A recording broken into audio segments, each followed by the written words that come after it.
It's hard to explain to somebody that's never been around it. Raising the bucking horses and raising the bucking bulls, it's a lifestyle.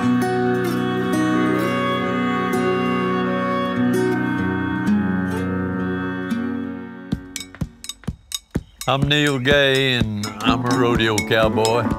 Been a cowboy all my life since I was 13 years old.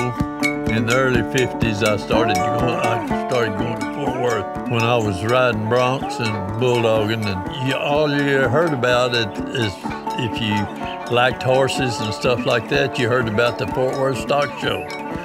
Mr. Watts Sr.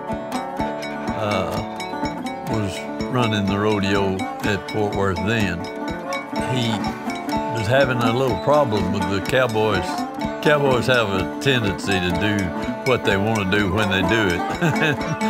Asked me one day, said, we need to entertain the people in the grandstand. They don't want to see the back of those cowboys standing up in front of them. Can you stop that? I said, well, I can try. And he said, well, I'd sure appreciate it. I said, okay, so I did. I took the job as arena policeman. Paul Cinnamon was one of the rodeo producers, and he suggested to my father that he hire Neil to run the rodeo office, which he did, and that lasted about 2 years. My father was so impressed with Neil, he said, well, why don't we just make you the rodeo producer? He said, you just put the rodeo on from now on, and you just come tell me how much I owe you when it's over. Our arrangement with Rafter G has been strictly a handshake deal. And I've been putting it on for 40 years. And I don't have any kind of a contract or anything. If you're riding a horse, you might as well be glamorous or whatever, flashy, whatever you want to call it. And I started out making my own costumes. There wasn't anywhere to buy them, you know, and there was trick riders and other flag carriers before me that always looked so pretty, and you just think, oh gosh, you know, that's so neat. And so I take after that. The people that walk into a rodeo and watch it, they have no idea what goes on and what kind of time and work it takes just to get that show going. They don't realize we literally work on it all year round. Grandma did it, our mom's done it, and now sister and I are getting to do it together and wear some of her vintage outfits. Megan and Summer wore 36 different costumes. They don't repeat anything but a hat sometimes. There's enough left in the closet to do 36 more, I know. It is big shoes to fill. You constantly, or I constantly, you know, I want to do a good job and do as good a job as she did. When you're carrying flags at the stock show, I mean, you're right up there with the best of them. It just makes you proud. Brings tears in your eyes. They're such good riders, and they look good, and they'll just, you know, it just makes you so proud.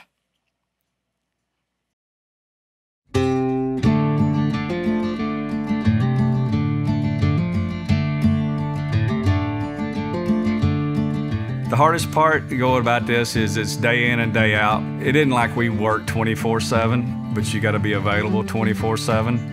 If there's a problem, it don't matter if it's dark or if it's Sunday or if it's Christmas, you have to take care of the animals. There's such an individuality about each animal, and they never change. Some of their good traits and their bad traits never change. So that's them. A bucking horse just doesn't want to be touched by a man, and that's why he is a bucking horse. And when he does get put into a chute and get a saddle, then he knows he's going to perform. You see them born and you have to wait, and each year of their life, you know, you're feeding them every day and taking care of them, or if some gets hurt, you have to, you know, doctor them, and it's an everyday thing with each animal, not just one. You don't just wish they grow up, you know, it's a 4-year process at least to see them grow up and hope that they do good. My girls are special. They grew up here on the ranch. They grew up riding a horse. That's one of the things that makes me most proud is how well they can ride a horse. We got pictures of carrying Summer in a parade and she's asleep, you know, in my arms. I would take them over just about anybody to help me gather.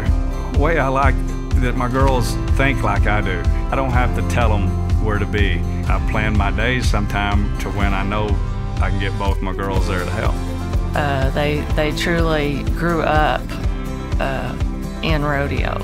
They both love the animals and rodeoing and all that, but Summer is eat up with it. We call her Little Jim. She's just like her daddy, and she knows these animals like the back of her hand. Ever since I was little, I've been around all these horses and bulls, and I mean, I just couldn't imagine anything else. Even if it's like if we didn't have the rodeo company, I would still have to have animals in my life.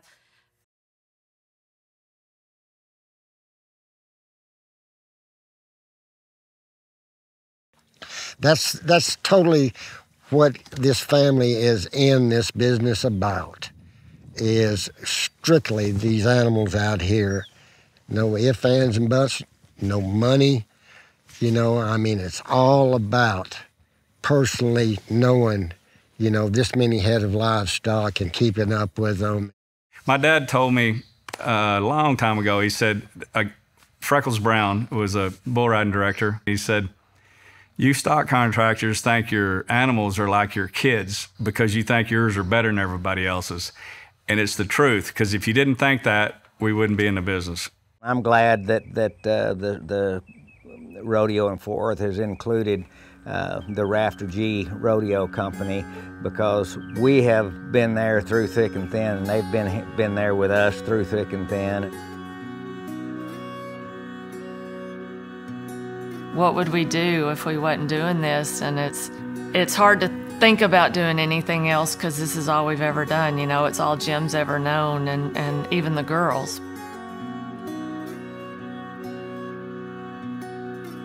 The best thing about this job is I get to wake up every day and be a cowboy.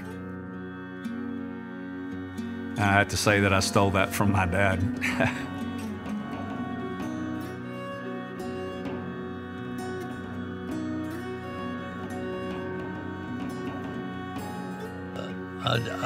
I just went along and did what I felt like was the right thing to do. And I tried to teach my boys the same thing.